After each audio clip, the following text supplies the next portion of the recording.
This is my taco bowl today, you guys. Okay. I want to clear the air. First Taco Tuesday of the new year. Happy 2021. Got my Taco Tuesday shirt on, as does my co-host, Christian Brindle here. Bang. Yes. That looks like a good taco. That's your taco too. You like that? Yeah. Shell. That's the real deal right there. That's the real deal. So there we go. Okay. Well, guys, this is our first Taco Tuesday in 2021. So I just wanted to kind of point that out. And it won't be long until Taco Tuesday is published as a podcast. We got it probably 90% done. We're just waiting on a couple of things, and then it will be up and running. But we got a majority of the episodes already up and loaded. They're just ready to go. They just need to, hit a button that hit publish. I guess technically this is season 2, right? If this is podcast listen to. This is going to be season 2 of Taco Tuesday, you guys, and I'm super excited about that. I personally, I don't know about you, Mr. Brindle. I'm assuming you are a podcast aficionado. I was listening to Joe Rogan's most recent podcast this morning as I was preparing my pork butt for the Traeger. So I'm a huge podcast fan of all sorts. I love podcasts, and I'm excited to get this further out there into the universe through all these different platforms. So are we going with Spotify? Is that going to be our primary then? I don't know if we'll have a primary. It'll just be everywhere. It'll be on about 15 different platforms. So it'll automatically be on Spotify, Apple Podcasts, Google Cast, a majority of Stitcher. It's going to be on a lot of different places right off the bat. So that's kind of exciting. I know for the Everything Medicare podcast, we probably get over half of our downloads from Apple. Half. Yeah, Apple is still a huge player in the space. I feel like with Joe Rogan moving to Spotify and his exclusive deal, and with Anchor being bought by Spotify, I feel like Spotify is going to start taking over the podcast space inevitably. But Mike, hey, Happy New Year. And nothing's going to change, you guys. I want to let anyone who watches us here in the group regularly, this is still going to happen. We're still going to be going live every Tuesday right here in Six Figure Medicare Agent. It's just kind of the bonus, or for those of you who don't watch live, or maybe you would prefer audio over being here on Facebook. We're trying to get this out there to more agents everywhere. So don't worry. We're still going to be here live every Tuesday eating tacos or taco bowls. Taco bowls, yes. Taco bowls. It's interesting that it's kind of turned in. I mean, I don't think I won't speak for you, but I know for me, I did not foresee Taco Tuesday turning into what it did. I mean, it started out with us doing one live stream and calling it Taco Tuesday. And then we're like, that did pretty well. That was pretty cool. Even though the first one was kind of a disaster because we couldn't figure out the live in Zoom. And then we did another one. It was even better. And, it's gotten to the point where it's so popular that it's a shame that it was only confined to the group. So now it's going to be every single video is going to be up on the Six Figure Medicare Agent YouTube channel. There's going to be the podcast out there into the world. It's going to be a real thing, like a thing, Taco Tuesday. I'd say this has become a bit bigger than I anticipated. I mean, I kind of like the unconventional format. I think previously I tried starting a podcast like 2 years ago. And the biggest problem I had is, one, I was spending almost $1,000 per episode because I wanted to do a bunch of extra stuff. I was getting a blog article created. I was getting a video for my podcast created. I was doing some ad revenue spend because I wanted to get it out there. And ultimately, like, trying to format it too much and the money spent just didn't make sense. And so this kind of more unconventional, just having a conversation. And like I said, I love listening to podcasts. And my favorite part of a podcast is when you feel like you're listening in on someone else's conversation. Yeah. When you can have people talking, and there's a new social media platform that's up and coming called Clubhouse. I don't know, Christian, if you've seen. Yeah, I'm familiar with it. I haven't dug into it. I'm not super familiar with it, but I know it's making a lot of noise. Yeah, I've kind of poked around, and it's kind of the same thing as a podcast or like this, going live. Like, having that, you're hearing someone else, you're hearing other people in the space, in the industry, experts talk about things that are going on, and just being able to kind of gather information that way. And I think that's everything. So Yeah. absolutely. I'm excited. And I, like you, am a big podcast enthusiast. I listen to a lot of the Rogan ones, although I was listening to them on YouTube, believe it or not. Like I listened to a lot of them on YouTube. And that's not going to be a thing anymore, or less and less, or whatever they're doing. I don't know. That's kind of depressing to me, but Yeah, you sound upset. I am upset. I'm personally attacked by this. I'm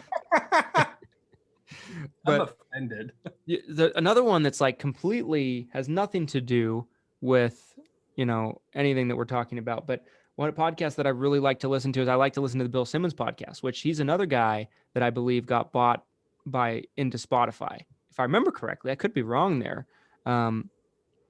Maybe I'm mistaken there, but he's got a huge sports podcast, like just created like a company almost that started out with as a podcast. It's amazing what a podcast can do in 2020, 2021. It's just crazy. I think it's in its infancy too. I think Yeah. there's going to be a lot more coming in the podcast space. But one thing I wanted to ask you about before we get started, I know you got your logo redesigned. Tell me about that, man. I thought it looked great, by the way. Thank you. So I had come to the point, to where my ultimate goal for Christian Brindle Insurance Services is I want us to be able to grow into an FMO. That's kind of what I want for us to do. And I think we're closer than people realize.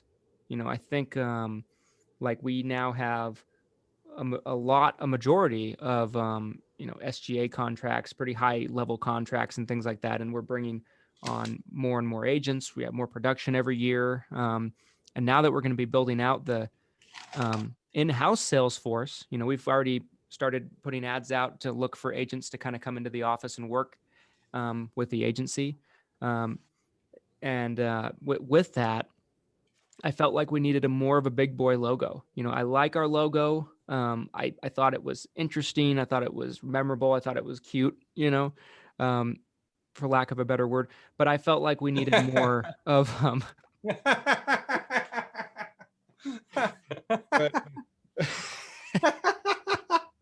I love that you felt the need to defend yourself. That you're like, it was cute. It was cute. It was cute, you guys. But I felt why didn't you do Brindle Benefits? Why is it Christian Brindle Insurance Services? What happened to Brindle Benefits? Shout out to Ray. I know you're watching, homie. I loved the sound of it, but I'll tell you why. You why. I went back and watched the interview that I did with Danielle Kunkel Roberts, and or in the middle of last year. Yeah. Something she said really jumped out at me, and I thought it applied. She said that when you're creating your brand, when you're creating your, presence, especially online, it's such a disservice to you if you make it too similar to another brand. And so, like, she was talking, she used Medicare Bob for an example. Like for Bobby Beish, she's like, you don't want to be Medicare Glenn or Medicare Christian or something like that, because then, first of all, Google search more associates you as a copycat. And so I thought that was really insightful. I just thought it was too similar to Boomer Benefits. I didn't want it to seem like that, for one. And number two, I thought what she said made a lot of sense, but that's why I like the name, but couldn't do it. I think insurance services sounds more professional than benefits. You could always DBA it too, because I think Brindle Benefits is a really good mark. Like, you might not want to have your company name be Brindle Benefits, but you could DBA it, and that could be your marketing brand that people see. Hey, call Brindle Benefits today. I'm Christian Brindle. But anyways, food for thought. True. I love the logo. I love what you're doing. Thank you. I really love that you're getting licensed in more states. I feel like that's something that I had talked to you about forever ago. Yeah. You did. When you're selling over the phone, and Christian does kind of both. I'm not going to speak for Christian on how he operates, but from working with him previously, I know Christian works with his local area, and he's also selling over the phone in other states. And if you're selling over the phone, one of your biggest advantages is that you can sell to anyone in any state, and it's really just a matter of money to get licensed in these states. Now, mind you, as Christian's learning, and I've learned just from being in the industry, certain states will make you jump through hoops. Georgia, California. I know there's a few. Those are the two off the top of my head that I know they'll have you do extra stuff. I'd be curious too. What's that been like, getting licensed in all these additional states? I'd love to hear what your thoughts are. So confusing, chaotic, stressful, all the above. Like today, so today we get Michigan back. So the other thing is too, for someone like myself, for the most part, I have an individual license. I have an agency license for Christian Brindle Insurance Services. So typically with most of the insurance companies, when you're paying the commissions to your corporation and you're kind of deferring to that regard, you have to have both licenses in pretty much every state. So that's just kind of a rule of thumb. Well, okay.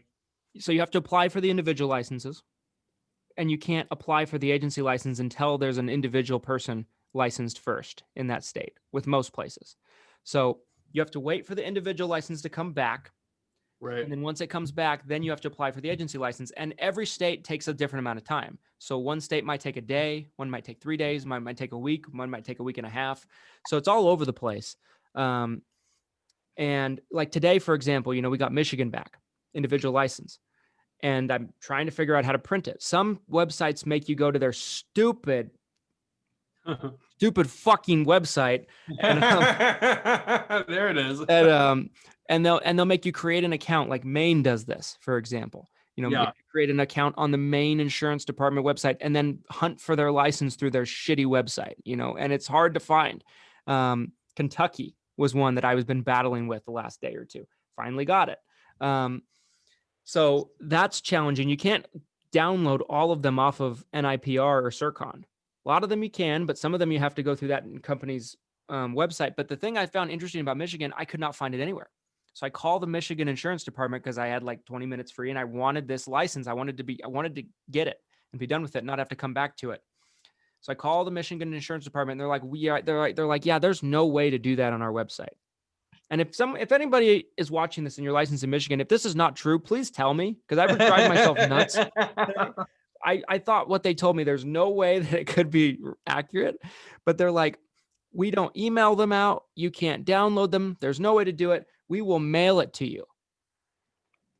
I'm like, you're kidding, right? Yeah, like, that sucks. You'll mail it to me?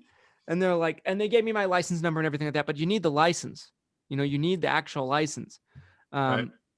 So like, it's stressful. It's very, very stressful. So once you get the agency license back, then you have to send the licenses off to the different insurance companies, request the appointments. And so it's just a big ordeal, big process. We probably have about 35 total states done right now that we're licensed in. Everything's completed. We have about 5 to 6 states remaining that we're trying to get wrapped up. But it's just big job. It's super beneficial though, right? So as much of a nightmare and as much money as you're probably shelling out to do it, I'll give just an example off the top of my head. I know previously I've seen you'll get a lead or you'll get a referral in a state that you're not licensed in. And you're like, hey guys, so-and-so is ready for a plan. Who's licensed in this state? And now you don't have to do that. Now you can internalize, take those referrals in. Yeah. Now I'm going to play devil's advocate for a second though. For any new agents listening, you don't have to get licensed in 40 states. You don't have to get licensed in 30 states when you're new. The reality is, even if you're selling over the phone, you could start in just your home state. And again, unless it's a really small state, then maybe you want to add a couple of states. I personally feel like the sweet spot for someone who's new and they're trying to sell over the phone is like probably 3 to 7 states, depending on how big those states are. If you're in the Midwest, you might need 5 or 6 states just because you could blow through a couple of these smaller states with marketing spend. And now you're on to a different state, but that's just one thing I want to say out the gate is don't think you have to come into this industry, get licensed in 50 states, take on 10 different carriers, take on 5 different types of marketing. Like don't overthink this for sure. I just want to stress, because I've been down that road before. And I remember having those thoughts as a new agent and thinking, man, if I could just get licensed in 50 states, I'd make $1 billion, right? But that's just not. You have to know what you're doing, and you have to figure out kind of your process and your sales system before that even matters. When you're established like Christian is, you'd be crazy not to be in 40 or 50 states. And I think you'll ultimately reap the benefit, whether it's contracting agents out of state, your clients moving from state to state, which ultimately your book of business, that'll happen. Referrals. Hey, my sister lives in Iowa. I know I'm in Utah. I really appreciate you helping me set up my meds up. My sister's in Iowa. She's turning 65 next year. She's freaking out about Medicare, you name it. So, I just wanted to kind of cover that. I think that's awesome though. And I'm also surprised. You would think there'd be a service that would make it easier. Like you think there'd be a third party service like Nipper, where you could just say, here's 10 grand Nipper, make me nationally licensed, but that's not how it works either. You have to deal with all these individual states.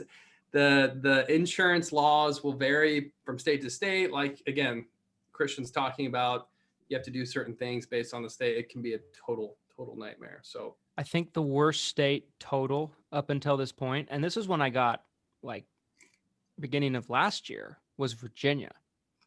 Virginia, they're a state of Nazis. I mean, they. If anyone's listening from Virginia, I'm not talking about you. I'm talking about your insurance department. Just wanted to leave that disclaimer. But Virginia has, and I'm sure we're going to run into this with some other states. I know Virginia's not alone. I know that for a fact. But Virginia has this registered agent program that just drove me absolutely crazy. Essentially, you had to have a person that was with your company living in the state. Otherwise, you couldn't get a license, even if you're non-resident.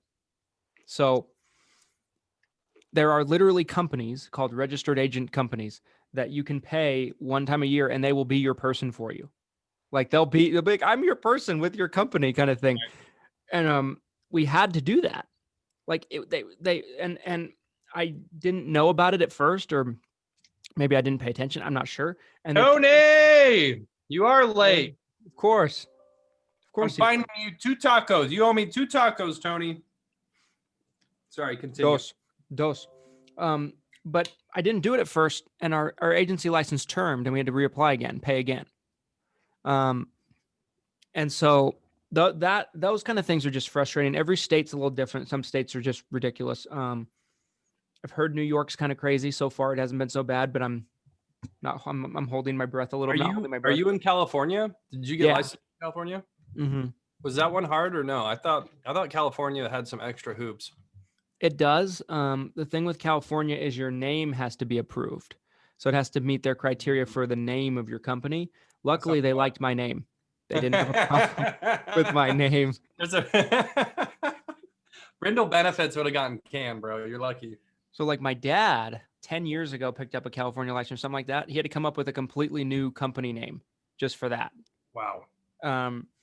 So like it depends, I guess, but they can be pretty difficult. But for me, they were a little easier than normal. But it's definitely difficult. I mean, I think the thing that we struggled with last year that really just started to be a problem, and this is why we were doing it, it was number one, like you said, clients reaching out to you looking for business. There was one person I referred a person in Illinois and Chicago to Carlos, and his last name is escaping me, but he runs another group, a big group. And I referred it to him, and it turned into 4 people. Wow. And he sent me a message one day, and he's like, you're going to be really upset when I tell you what I'm about to tell you. He's like, it's a $10 million annuity. Yeah. They were demanding that I processed it within the first week of talking. Yeah. Oh, shit.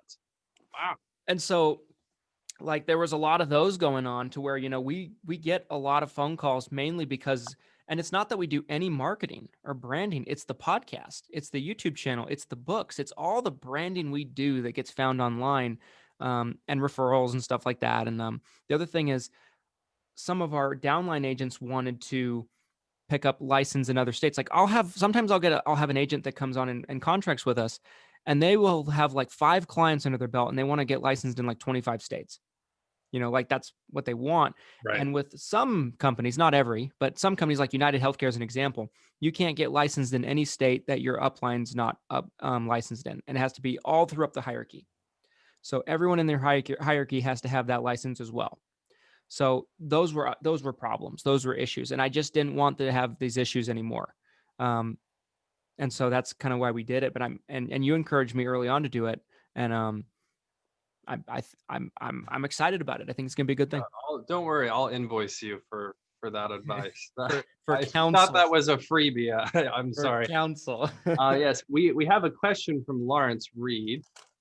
The question is, any advice on recruiting agents? Obviously, this is a huge question, something that so many agents, agency owners, IMOs, FMOs, the value of having an agent that contracts under you and is selling, whether it's LOA, like we talked about last week, we talked about LOA agents, right? This is someone who comes on, they're signing their commissions, they're signing the book of business to you or to the agency that you own. And then, of course, there's kind of the broker model where, you're taking a very small percentage off the top and they're 1099 and they're still getting paid directly from the company. So as far as recruiting agents go, though, there's, identify your target agent first. Yeah, I like that. 100%, Tony, right on the money there. And there's probably, 8% nation we'll use as an example here.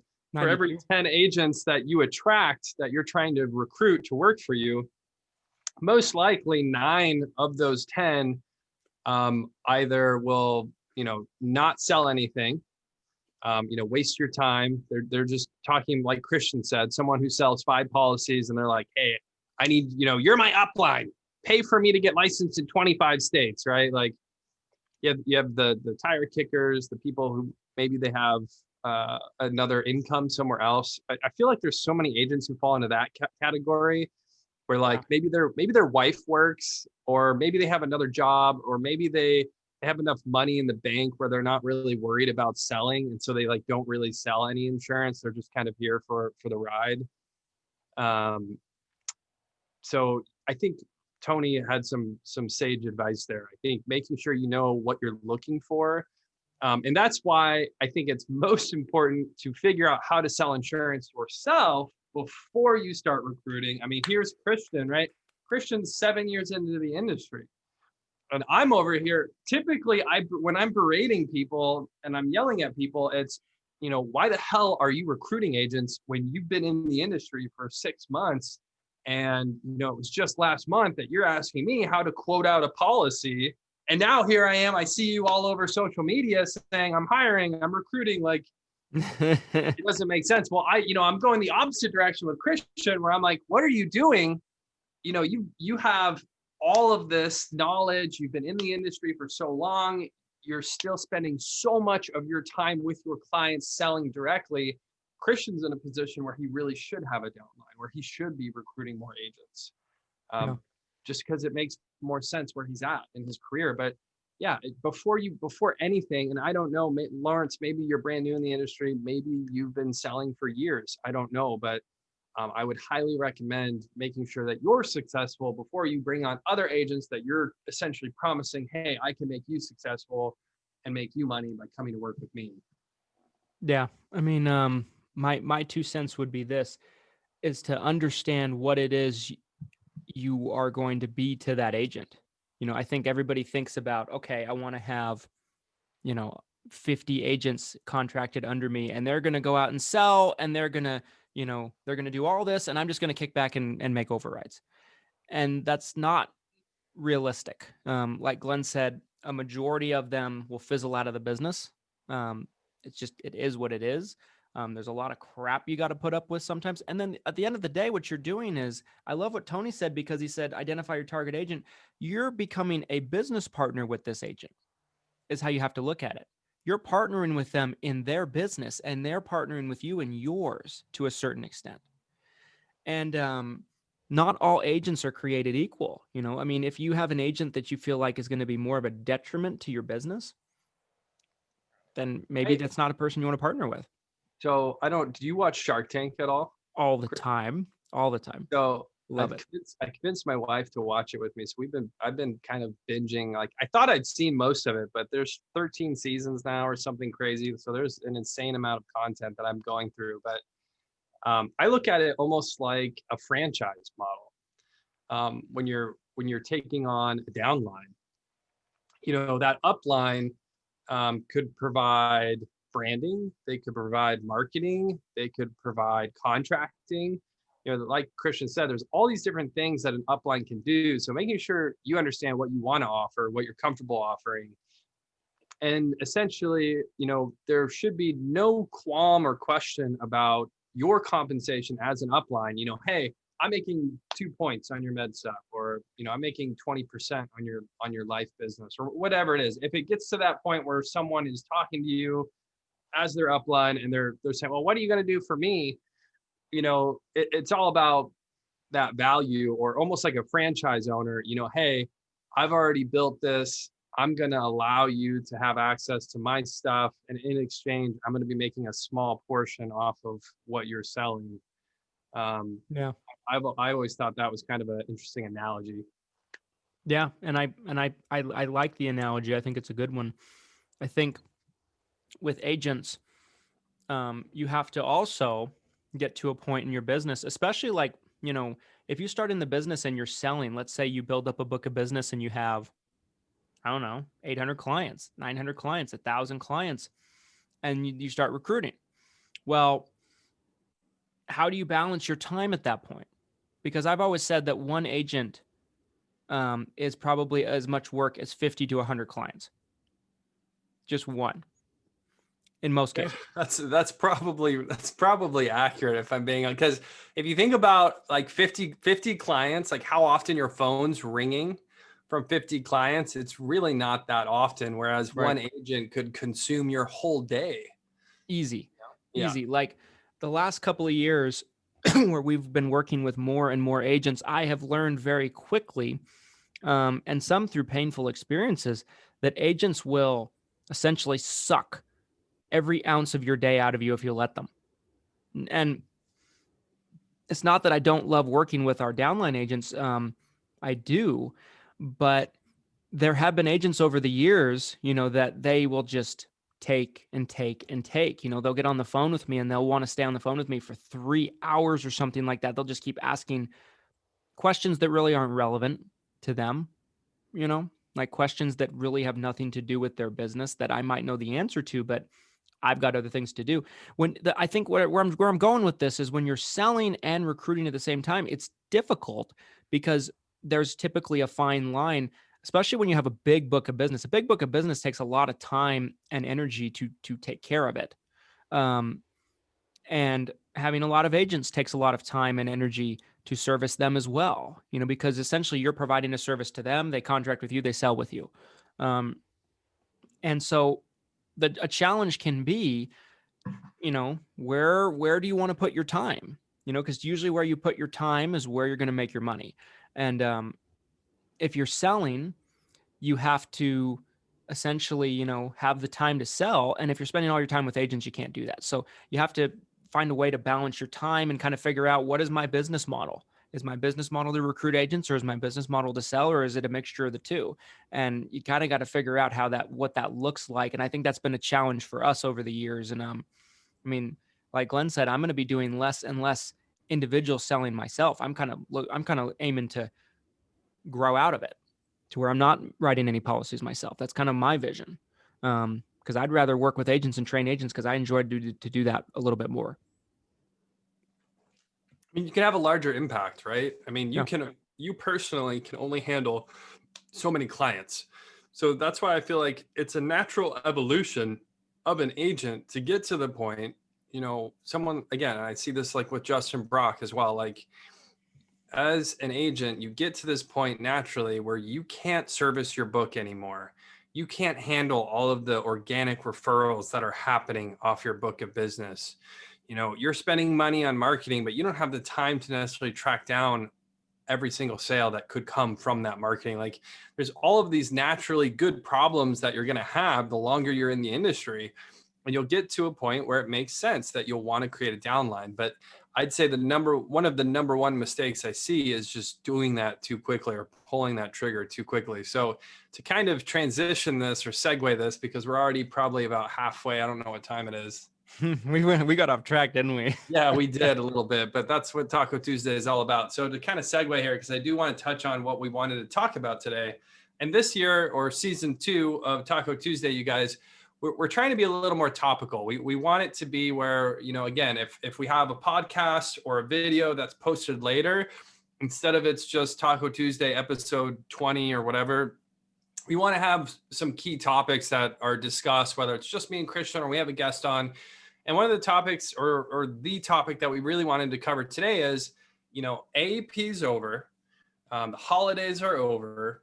You know, here we are. It's January 2021. What happens now? You know, what do I do next? And I think, you know, Tony, when we had Tony on previously, which he said this that stuck with me because, again, I've been in the industry long enough and I've seen the Medicare space long enough.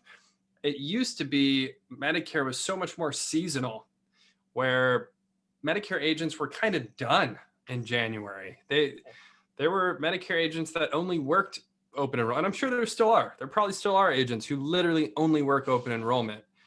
But the Medicare space has kind of evolved now where there's all of these opportunities for you to continue selling Medicare or policies that align with Medicare, you know, cross-selling dental, vision, hearing, you know, life insurance, cancer policies. Shout out to the Bundle Queen. I know she sold a ton of cancer insurance outside of open enrollment last year. Gaylin, I was blanking on her name for a second. Gaylin did an incredible job with Medicare Mom. Yes, Medicare Mama. And so that's really what we want to talk about is strategies or things you can focus on now that AEP is over. And Christian, one of the first ones he mentioned was OEP. So why don't you take a second and talk about OEP so, you know, again, specifically, if you're talking to a brand new agent, they just got done with their first AEP, you know, how would you explain OEP and how to maybe pursue OEP to a new agent? Yeah. I would say with OEP, the main thing is I had probably a handful, maybe 2 or 3 agents in the last week or two that have sent me personal messages with advice on how they should specifically market for OEP. And another person sent me an ad that being, you know, and the ad that they created, you know, was like, it's OEP, call me for this. And I was like, you can't do that. No. You can't market OEP. So that's the thing. You can't market OEP. You can't put up a Facebook ad compliantly that's saying it's OEP, call me, you can change, blah, blah, blah. And you shouldn't ever see a commercial that says that either. What the big call centers are doing is they just continue running their ads. They just don't take the pedal off, you know, the gas, if you will, and they just continue to run their ads. The Joe Namath commercials are still going. They haven't stopped.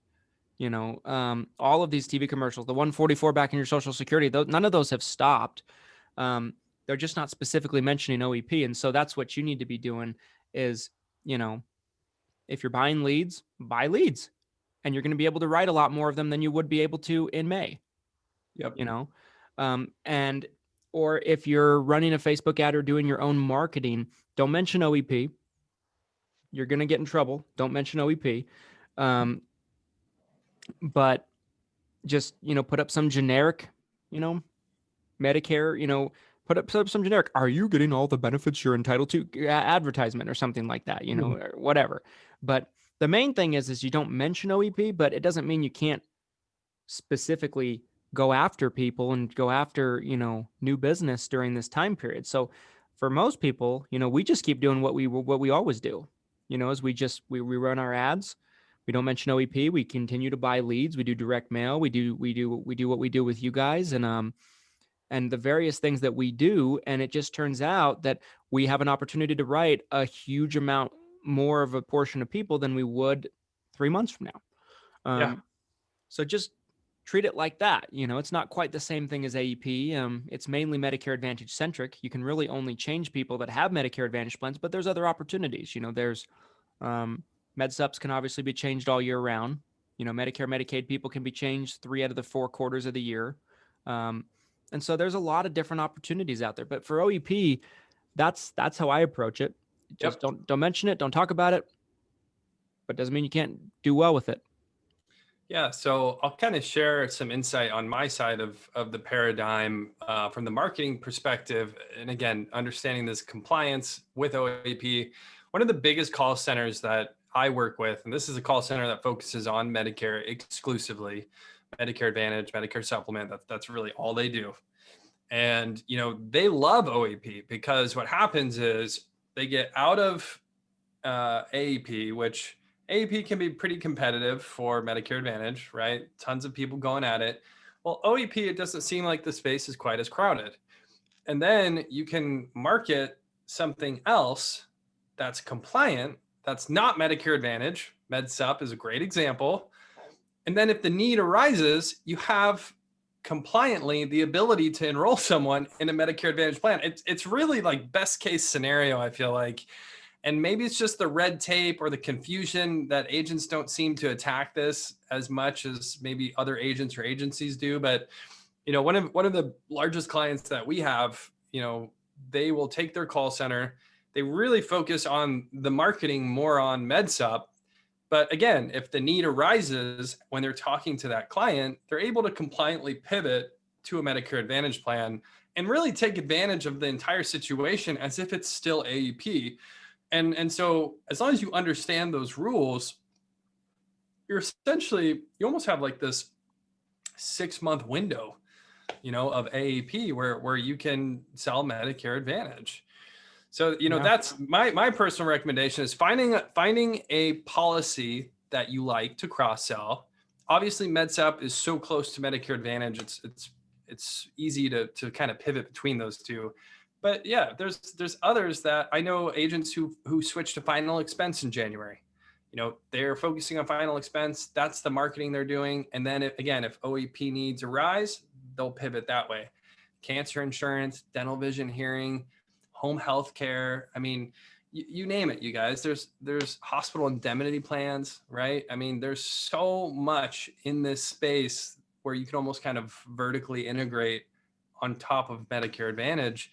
And the other thing to keep in mind, you guys, if you end up cross-selling and you have more than one policy in a household, your persistency is going to go up. The chance of that policy falling off the books is significantly less. I want to say statistically, it's like 60 or 80% less likely to fall off when you have more than one policy in the house, whether that's, a husband, wife, or the wife has her MedSup and that final expense plan with you. And then the other part of this too is, I just blanked on my second thought there. I was so into the cross sell, you guys. You just got to cross sell. I'm done. Damn it, cross sell. It's January 2021. Just start cross selling. But yeah, persistency is huge. Keeping those policies on the books and being able to pivot between products. Christian, question for you: what other policies? Do you guys do much outside of MedSup, Med Advantage, or is that really kind of your core? Definitely our core. And we could even do maybe a better job at cross-selling, but we do a lot of dental. We're good at that. We are good at hospital indemnity, but not as good as we could be, but we're good at it. We do a good amount of it. We've gotten a lot better the last 12 to 15 months at cancer. Before that, we virtually did close to no cancer. And since I've gotten to know Galen, she's dramatically changed my mind. Not that I ever had an opinion on it. I just didn't think about it. We now do under 65. So like last year we did a good amount. We started doing short-term medical. We started doing a lot more of that for under 65. We did some ACA during open enrollment, and we do some final expense, but it's very little. We really don't do a whole lot of life, but we probably do a handful of final expense a year, handful of mortgage protection, things like that. We don't do annuities. It's funny you mentioned that. Mike just posted here. I know. I saw. Yeah, he's like I knew it. I'm like, duh, yeah, annuities. Yeah.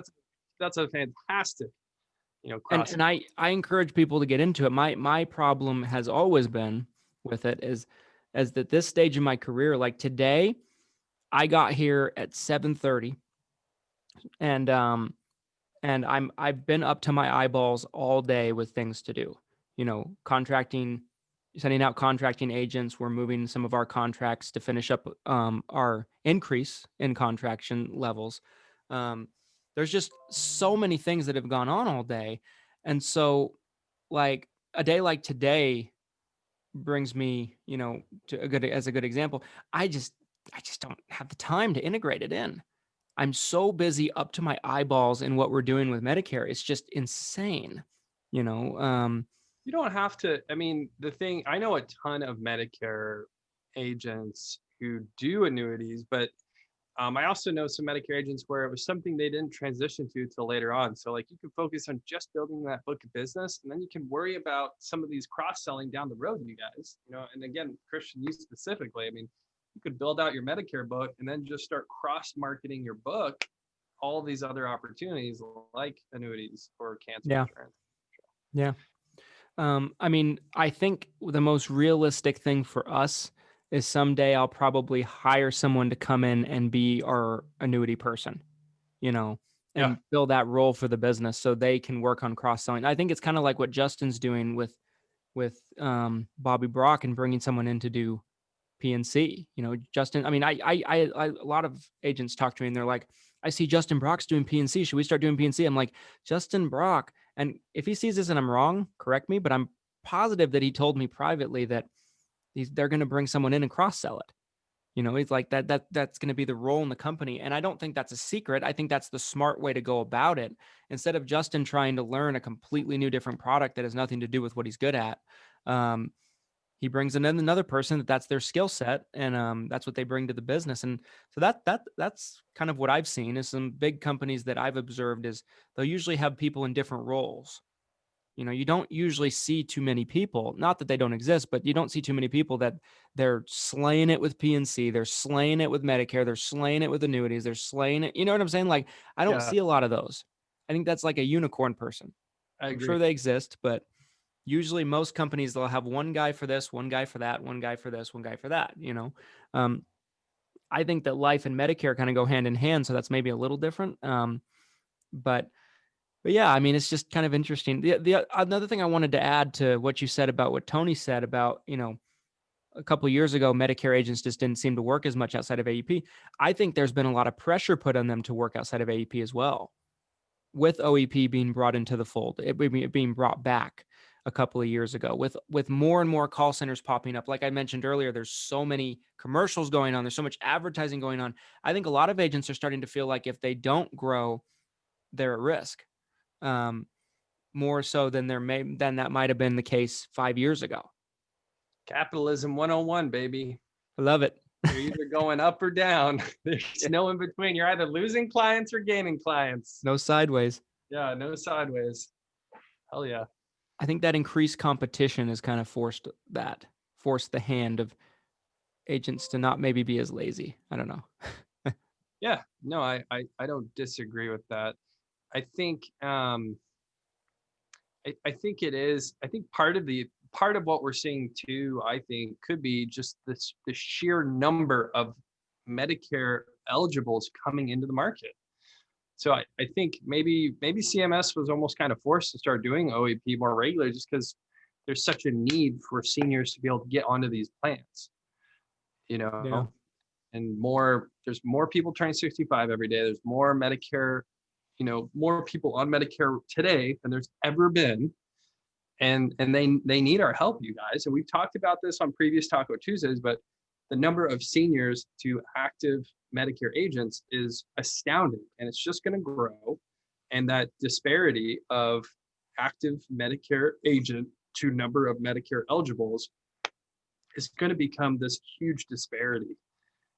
It's going to be really interesting to kind of see how the next 10 years play out.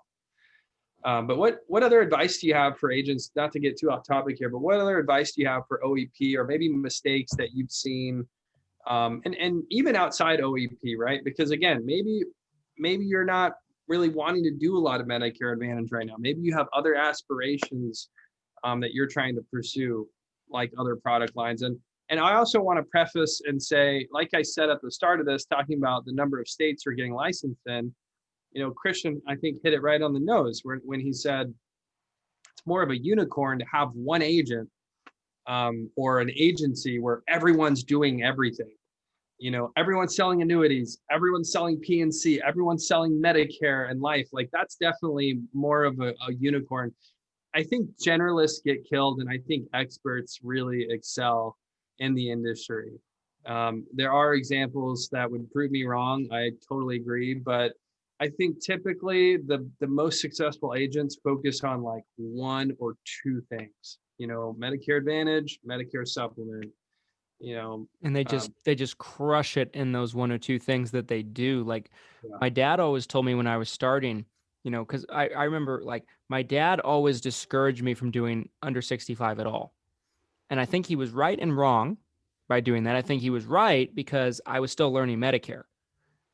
He was wrong because he basically told me that I should never do it.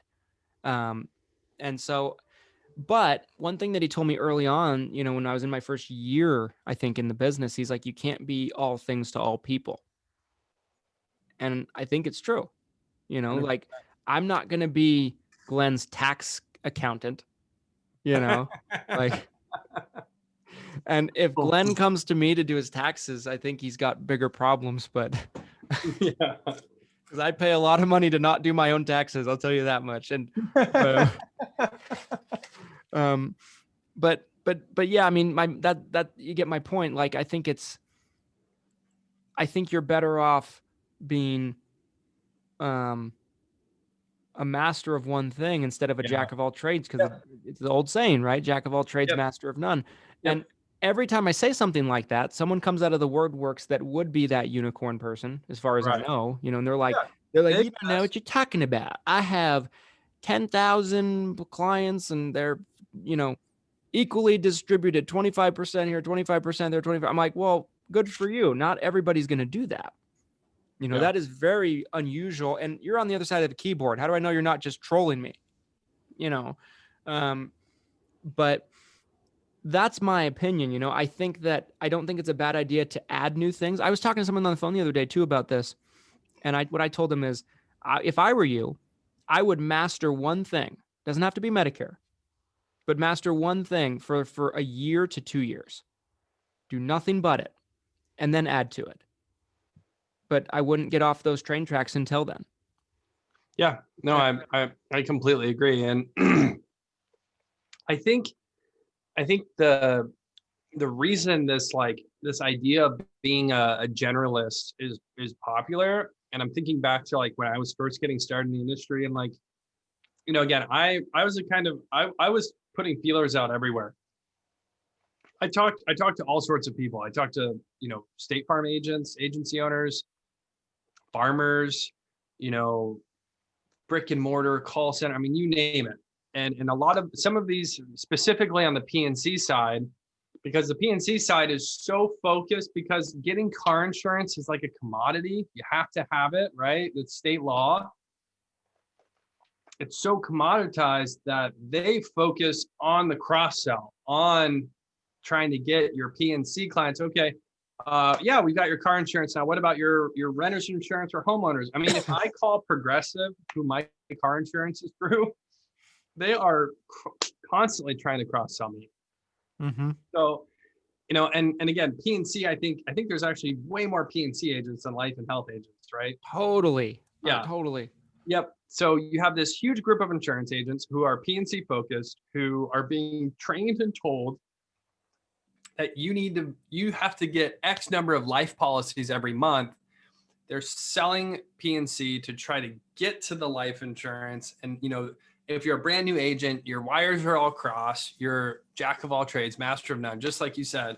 And I really think that's one of the worst things a new agent could do. I really think, and especially being that this is a new year, you guys stay focused on your core offering, whatever that core offering is. And I don't think Christian or myself are here to tell you what your core offering should be, but don't jump into this year and say, oh shit, I'm going to get contracted with, 10 life carriers, 10 med sup carriers. I'm gonna get my PNC license.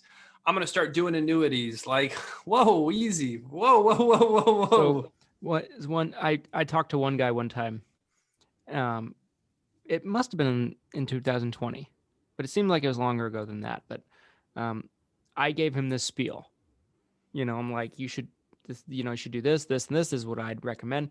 And he was like, well, Amazon seems to do everything. They seem to be doing all right. I'm like, but they did one thing for 10 years first. Yeah, I know. Like, I was like, they sold books. I wanted to hop books online for 10 years. For 10 years. I'm like, and that's what people don't understand. They hear us saying, what we're saying, and they take it as never do it, but that's not what we're saying. I think they're saying, don't do it all at once.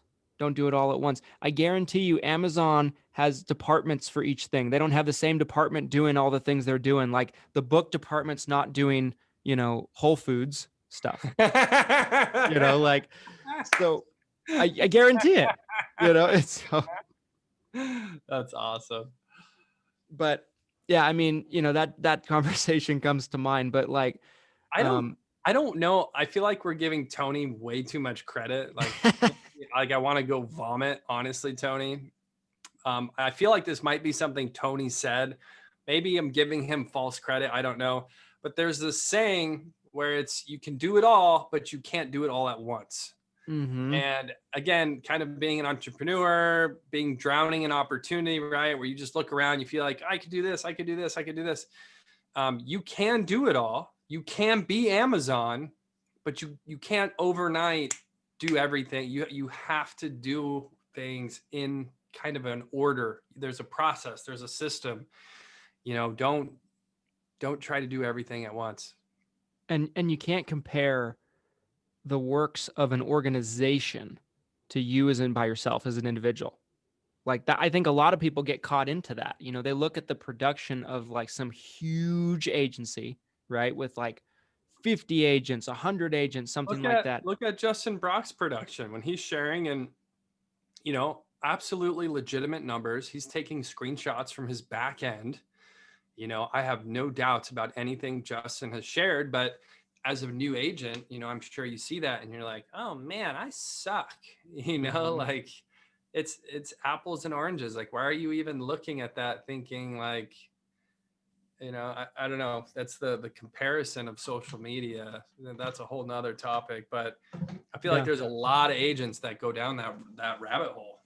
It's strange to me. It's really odd because, I'm thinking to myself, I'm like, it's almost like a guy and his wife opens up a grocery store, right? It's just this little tiny grocery store. It's in this small, like they're kind of like starting up their own business, and they're comparing themselves to basically Walmart with thousands of locations all over the world, and they're the only two employees of the business, his husband and wife, and they're like, oh man, we're not doing what Walmart's doing. Well, of course not. Walmart's got, I don't know how many employees, like how big is the organization? You don't want to compare yourself to people in general at all. It's not healthy. But the other thing is, I think in our industry, particularly, you have people comparing themselves to entire organizations. And I just think it's not necessary and it's silly. Just think about it like that. Yeah. And I'll kind of reference when Christian was talking about, my journey and starting Lead Heroes, I kind of mentioned this, and I'll kind of recap for some of you who may have not heard that. In 2018, I was trying to be the marketer for everything for senior insurance agents. We were rolling out direct mail leads in 2018. We were trying to do fixed costs Facebook leads in 2018 on top of all of our call center business. And without a doubt, it was one of the worst decisions I've ever made as a business owner. And it absolutely falls right into the line of, jack of all trades, master of none. And after 6 months of trying to do really all three of those, and in my head, I thought this is the perfect trifecta, right? You want a Facebook lead, an internet lead, you want a call center based lead, you want a direct mail lead. We can do all of that under one house.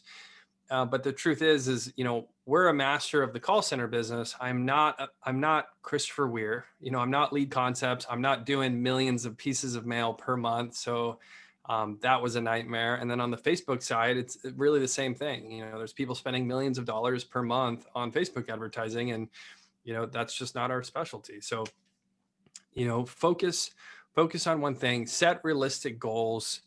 I know we've talked about 300-500 Medicare clients. I mean, that's a significant income, you guys. That can really make a difference. Yeah, and it's crazy because 300 to 500 Medicare clients, easily nowadays in six figures, and I think it's one of those things, that it depends on who do you want to be, who do you want to be, what do you want to do, what's your business model. And I think anything you do that takes you outside of your business model is going to detract. Doesn't mean you can't add things if you're able to kind of scale like that, but it shouldn't ever be taking away from what the bottom line is. And I think that's the other thing, I know we're kind of pushing it on time here, but this was something that kind of came to mind that I thought was interesting. This comes into the fray with content too, like with people that want to make content. A lot of people that want to make content think that they need to be, from 9 to 5 every day making content and not making calls. Like, let's say there's an agent they've been successful from cold calling. They sell a bunch of business. They're great at cold calling. They call leads. That's what they do. But they try to replace that with making content. That's not the message. The message is to supplement what you're doing and maybe eventually let it grow into what you're doing. Maybe your content becomes so good or you have so much of it that you have your phone's ringing off the hook one day, but you don't just stop cold turkey what you're doing and do something that's such a long-term play like content. It's, anything that you do should be adding to what you're good at and not taking away from the bottom line. So 100%, 100%. Yeah. Don't add to the point that you're taking away from your core. It really is that simple. Tony here said, another shout out to Mr. Merwin, 400 clients, $120,000 annually. Obviously that's an estimation, based on the premium amounts. I'm sure that could fluctuate a bit, but I'm sure that's a really good average, so 100 clients a quarter, that's, 35 clients per month. That's 10, 11 clients per week, that's 2 a day. I mean, you really break it down. It's really that easy, you guys. If you're trying to make $100,000 selling Medicare, write 2 policies a day and work 5-6 days a week. Mm-hmm. And you can make 100,000, and there's obviously residuals with that. So, you can really build a business on that. So, I know we are kind of pushing time. Any final thoughts, Christian, that you want to share, and maybe specifically about the start of 2021 open enrollment, or OEP, excuse me, and maybe, looking forward to this year and what you think's to come? Yeah, definitely. I would say with OEP, guys, is I wouldn't waste it. I wouldn't treat it like a vacation. If you're going to take a vacation, take it in June. Maybe even before that, but I think January through March is a great opportunity. I think our business has changed dramatically since OEPs showed up. I did great last OEP. I'm not expecting to sell as much this year because I'm got 8 billion projects I've loaded on myself for the start of the year. And so that's made it tough, but I wrote two apps yesterday, 2 Medicare Advantage plans yesterday. Nice. So yeah. So I'm not old and irrelevant yet, but essentially, guys, I wouldn't waste OEP. That's my main thing. It's really not that complicated. Just if you're not sure what to do, go buy some leads. Go buy some leads, work the leads, and you will bump into people that you can help. Millions of people across the country every single year sign up for plans they regret signing up for in AEP. They'll sign up for a plan in AEP. It'll start the 1st of January and they'll regret it. There's something that the agent didn't tell them, or they buy through some 1-800 number or something like that, and it's just a bad fit. There's no shortage of those people, and it's a great opportunity. And my main message is I wouldn't waste OEP. One other thing I wanted to add, and then I'll turn it over to you, Glenn, for your final thoughts, is, guys, I would just say, don't underestimate what you can do in 12 months also. I put a post up about everything that the group was able to do and everything that was done and associated with the group in 2020 a couple of weeks ago. And I was just really blown away by how much content we put out, how fast the group grew. You can do a lot in 12 months. I can't remember who said it, but somebody really famous said that, people underestimate what they can do. Tony Robbins quote. Yeah, that one. But maybe it doesn't apply here, but it might. I don't know, but but I really do think people, underestimate what they can do in long periods of time, and you can get to a lot in 12 months. It's a long period of time, and you might be amazed by what your business looks like and where you're at 12 months from now. Yeah. So anyway, I'll turn it over to you, Glenn, for kind of your final thoughts and any Well, I last think remarks. to kind of build on what you were saying there, it really comes down to activity. Your activity level is entirely up to you. Obviously, there's so many different activities when it comes to prospecting that you can do as an agent.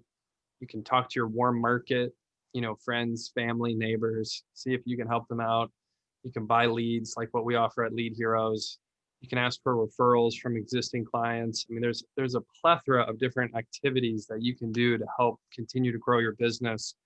And one thing, I talked to an agent earlier today, and he was talking about his activity level, and he said he tries to run 30 to 40 appointments per week. And I'm listening to this guy, and arguably he could be lying to me, right? But I know there's agents out there that strive for these insanely high activity levels, and he's talking about working all day Saturday. He wants to be out in the field 5-6 days a week, working 30 to 40 appointments per week, and he's writing a lot of premium. And is he the best salesman ever? No, he doesn't necessarily have to be the best salesman ever. He's just putting in time. He has an activity level that's so high, you guys. If you had 40 appointments set for that week, whether you're selling over the phone or you're selling face-to-face, even if half of those appointments nothing came from, or you got no-showed, or they hung up on you and they didn't want to talk to you, that's still 20 conversations that could end up ultimately resulting in some type of sale. So, I guess that'd kind of be my final thoughts with today. As you're looking at the new year, there's a lot of stuff that you cannot control as an agent. You can't control, what the carriers are maybe changing their premiums to, right? I saw some people complaining about premium increases this year. You can't control, maybe the pandemic's affecting you where you're at, you're having trouble selling face-to-face. Maybe you're struggling to, again, there's a ton of different things you could struggle with as an agent. Maybe you don't have the money to spend on marketing, right? If you're a brand new agent and maybe you're, you came into this industry with your last $5, which I get that. There's a lot of those agents out there.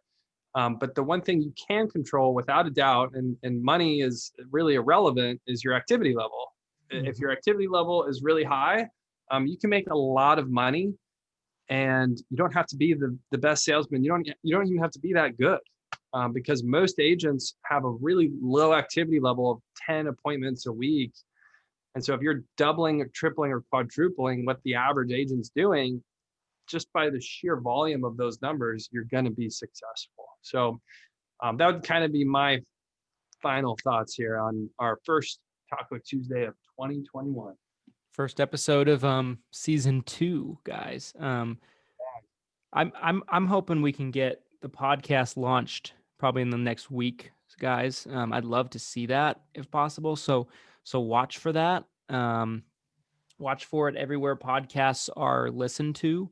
And I'm really excited about it. I'm enthusiastic for a good year. All right, guys. Well, thanks so much for joining us for another episode. This was a good episode. All the episodes we do are good, but this one was very good. If you enjoyed it, drop a like. Yeah, I appreciate the comments too, you guys. Keep those coming. I like feeling like we're interacting with you guys, as we're talking here. I love getting questions that Christian and I can field, and You know, even Tony's in the comments stirring things up. So that's awesome. I love that. So keep those coming next week too. Tony's mischievous. Yes. Beware. All right, guys. Erwin. Until next time, adios. Yeah.